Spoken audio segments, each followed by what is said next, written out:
Today's video is how to get water out of a rear light cluster on a Nissan Qashqai 2012 J10. I've pretty much done it now, but I thought it might be better to do a video. I'll zoom close and you might be able to see a little bit of water. Yeah, there's still a little bit of water there. It was absolutely full of water. And the back brake light and side lights weren't working. There was water all along the bottom there. There was about 1.5 inches of water. The bottom LEDs were submerged in water. So what I've done is I've drilled 3 little holes. One there, one there, one there. Tipped it upside down. See the holes better there now actually. Tipped it upside down. Let all the water drain out.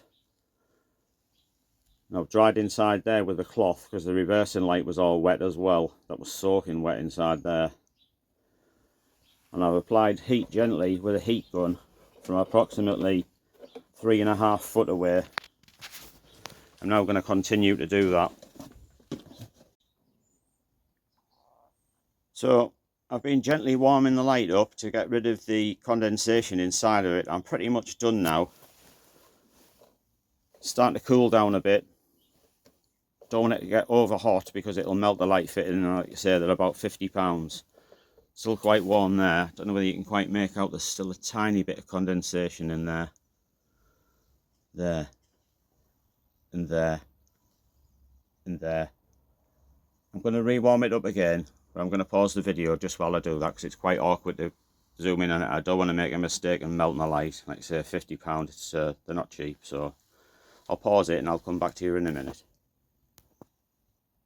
Forgot to mention as well, the printed circuit board was absolutely drenched. On the bottom you can make out that the LEDs are discoloured where they've been submerged in water. Hopefully they're going to work still, because when I tried the lights this morning on a test they were very, very dim, so they were working. But I've put that there as well to get a little bit of residual heat to dry it off.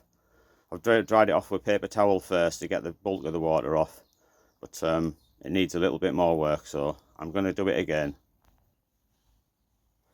I flipped the light fitting over because the condensation was on the inside, so it's down at this section here, just where the you can see the locating pin is.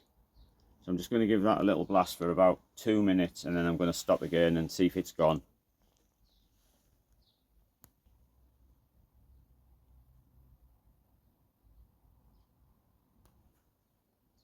That did the trick.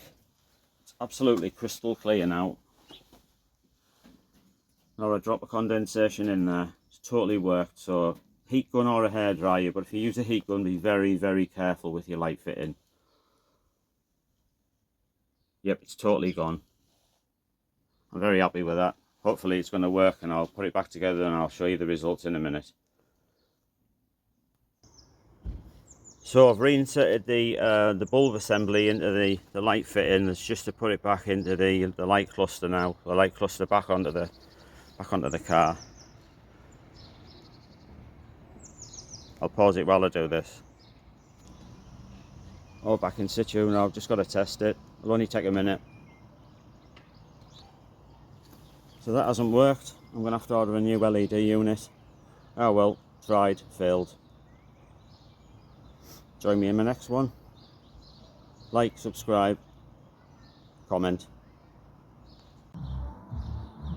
Just a brief conclusion to the video that I've just made. You can see that both lights are now working. The right hand side, the offside driver one's not quite as bright. Zoom in a little bit so you can see it. Like I say, there's only 9 LEDs working, I believe, out of 14. So when they come in the post, I shall replace them.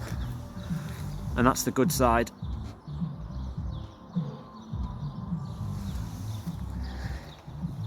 If you found this video helpful, please like, subscribe and leave a comment.